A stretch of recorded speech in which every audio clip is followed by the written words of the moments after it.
I know what you're thinking. Sigh, it's barely been a month since your last Undertale 10TYDK. Why are you making another one so soon? Are you literally just cashing in on a popular trend? No. I told you in the last Undertale 10TYDK that this was my new favorite video game, and this is just kinda how I get when I really like something. I sort of shift into a mode where all I want to do is talk about that one thing, and then usually I'll burn myself out fairly quickly. But it's been like 2 months now, and I still want to do nothing except talk about Undertale. Isn't that right, Flowey? So, with that in mind, let's play a game. If you learn one new thing while watching this video, I want you to give it a like. But if you already knew all 10 facts before watching, I want you to give it a dislike, guilt-free. Because if you knew everything, that means I didn't do my job properly. And this video will be spoiling the entire game, so you have been warned. So, without any further ado, here are 10 more things you didn't know about Undertale.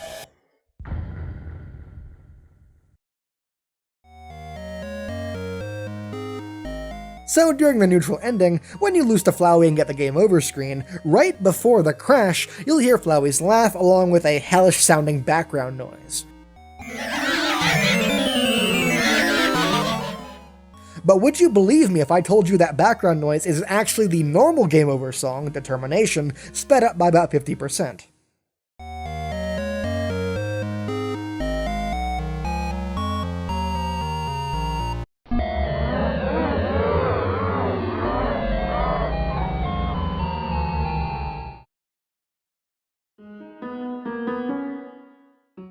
So at the start of the game in the ruins, during the puzzle where you have to not walk where the leaves are below, did you know that if you choose the wrong section of floor one too many times, the game will eventually start to feel sorry for you and solve the puzzle by itself?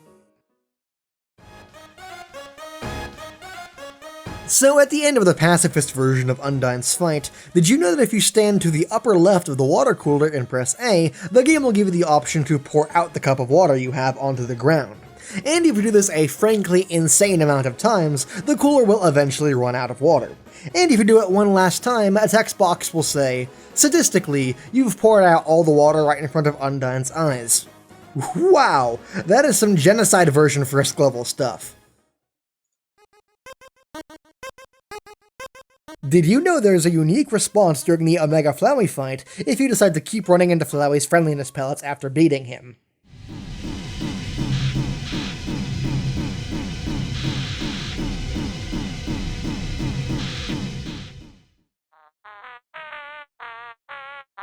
Did you know that if you head into Napstablook's house and play the Gula Day music CD and then head back outside, you'll get an encounter with Washua and Aaron inside the town, and they'll have a conversation about how spooky the music is. In the true ending credits, did you ever notice anything about Alphys and Undine on the beach? Like the fact that they have swimsuits that match the colors of each other?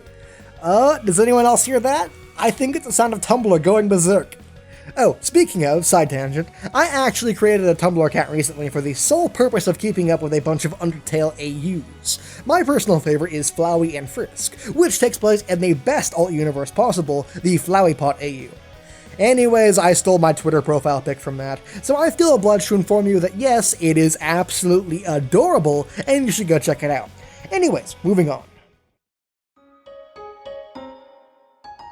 So while on the path to the true pacifist ending, Undine will call you and tell you that you need to bring a letter from her to Alphys, and she mentions that you better not lose it, or else. So naturally, I tried to drop it right in front of her, and it really surprised me when the game actually let me do that, with a message saying, "Despite what seems like common sense, you throw away the letter."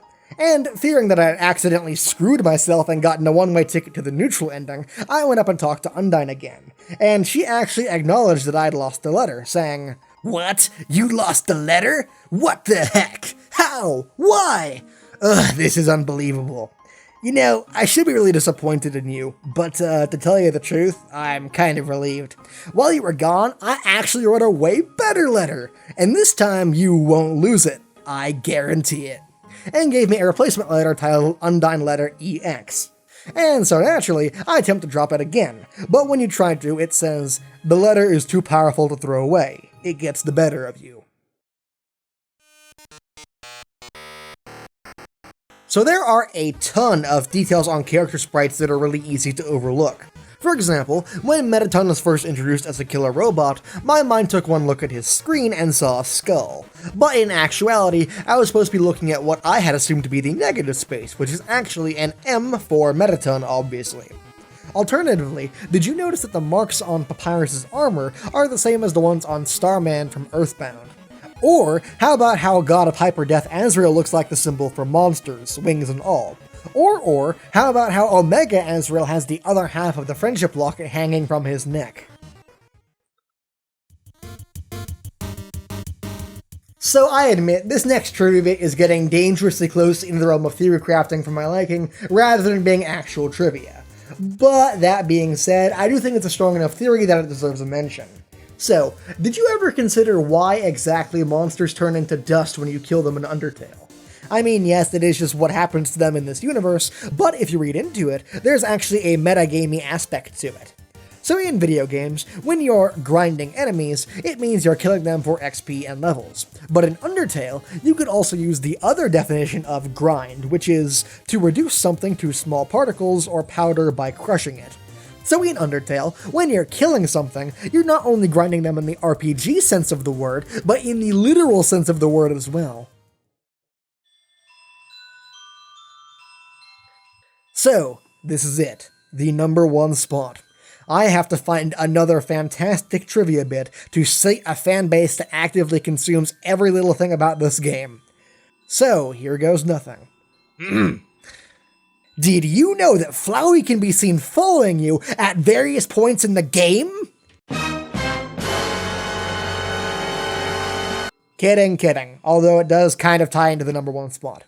So, if you don't already know, Flowey can be seen for fractions of a second if you backtrack at certain points in the game, like on the bridge before Snowdin and after Mettaton's bomb puzzle, implying that he's constantly following you throughout your journey and through the underground. But other than appearing and disappearing, he doesn't ever really do anything. That is, except in Waterfall. In the Echo Flower room, you'll be walking through learning about how those two wanted nothing more than to see the stars above them, but if you turn around, you can again see Flowey for a fraction of a second. And this is where the magic happens. Go to the Echo Flower that Flowey was standing by, and you'll see that he, imitating Toriel's voice, left you a message. There's a different one depending on whether or not you killed her in that playthrough, so I'll end things off by playing both of them for you.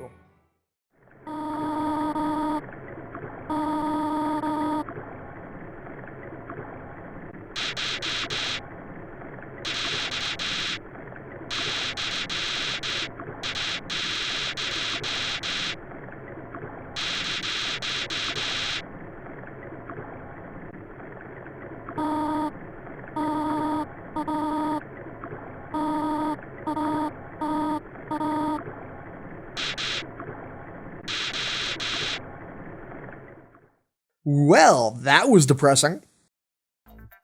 Hey everyone, remember to leave a like if you learned something new, and of course dislike if you already knew everything before watching, because if that's the case then I didn't do my job properly. Also, if you guys like what I'm doing here and want to see more videos like these in future, then please go have a look at my Patreon page. As a C-list YouTuber, that Patreon is going to become more and more important, letting me continue to make videos full time. Other than that, just want to say thank you guys so much for watching, and I'll see you guys next time. Later. Special thanks to my Patreon patrons Matt Flowers and Bungalow Sky for helping support the channel.